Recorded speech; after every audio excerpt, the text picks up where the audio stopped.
Hi, kindergarten. It's Miss Johnson. I've got our new Jack and Annie book that we are going to be reading all week long.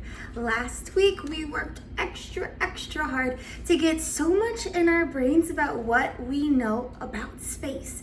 We talked about astronauts and the moon and gravity and the Space Center and so many other things. Now we're going to take all of those things, put them all together so we can enjoy this chapter book together.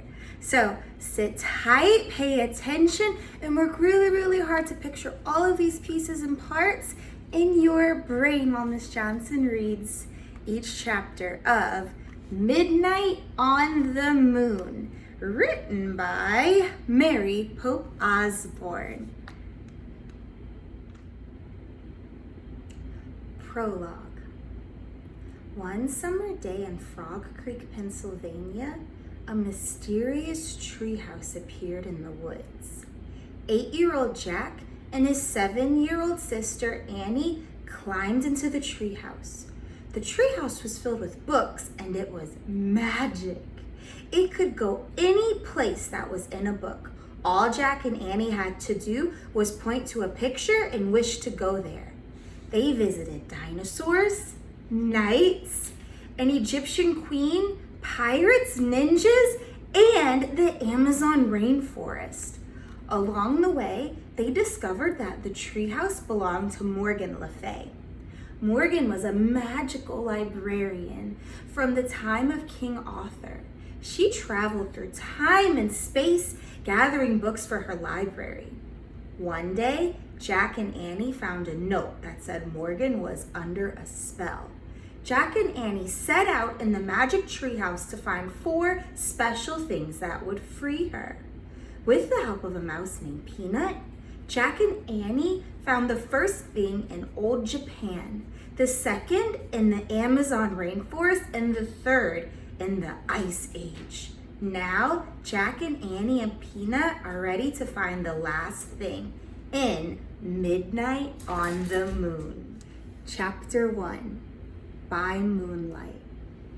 Jack, whispered a voice.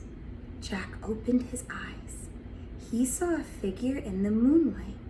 Wake up, get dressed. It was his sister Annie. Jack turned on his lamp. He rubbed his eyes. Annie was standing beside his bed. She wore jeans and a sweatshirt.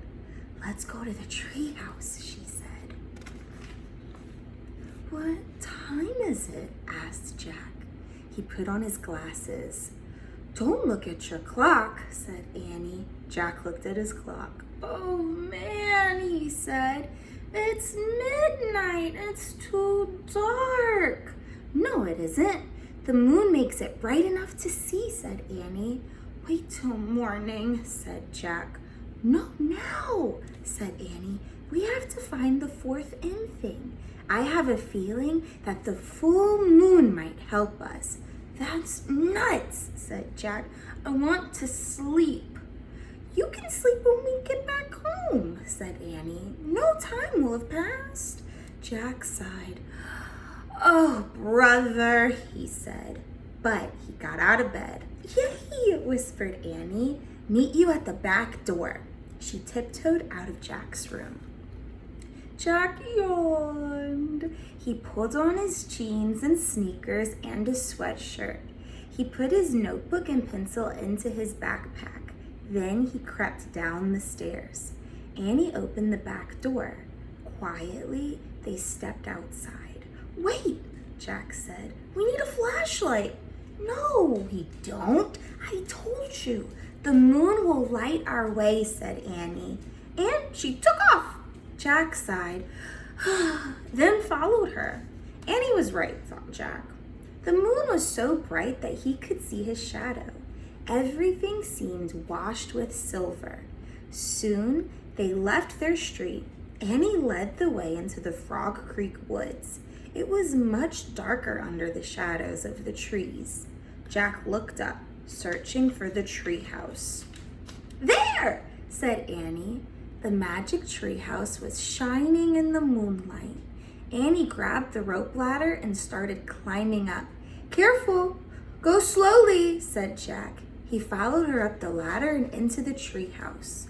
Moonlight streamed through the window. It shone on the letter M that shimmered on the wooden floor. It shone on the 3 M things that rested on the M. A moonstone from the time of the ninjas, a mango from the Amazon rainforest, and a mammoth bone from the Ice Age. We need just one more M thing, said Annie, to free Morgan from her spell. Squeak! Peanut, said Annie. In the dim light, Jack saw a tiny mouse. She sat on an open book. You didn't expect to see us this late, did you? Said Annie. She picked up Peanut, and Jack picked up the open book. So, where are we going this time? Annie asked him. Jack held the book up to the moonlight. Uh-oh, he said. I knew we should have brought a flashlight. I can't read a thing. He could make out diagrams and shadowy pictures, but he couldn't read a word. Look at the cover, said Annie. The letters were bigger on the cover. Jack squinted at them. It's called Hello Moon, he said. Annie gasped. We're going to the moon? Of course not, said Jack.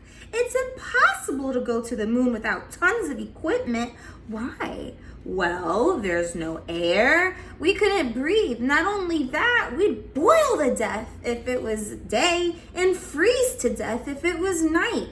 Yikes, said Annie. So where do you think we're going? Maybe a place where people train to be astronauts? Said Jack. That sounds neat, said Annie. Yeah, said Jack. He'd always wanted to meet astronauts and space scientists. So, say the wish, said Annie. Jack opened the book again. He pointed to the picture of a dome-shaped structure. I wish we could go there, he said. The wind started to blow. The treehouse started to spin. It spun faster and faster and faster. Then everything was silent. Absolutely silent. As quiet and still as silence could be. That's it for chapter 1. Keep watching if you want to see what happens next in chapter 2. Bye, Kinderkids.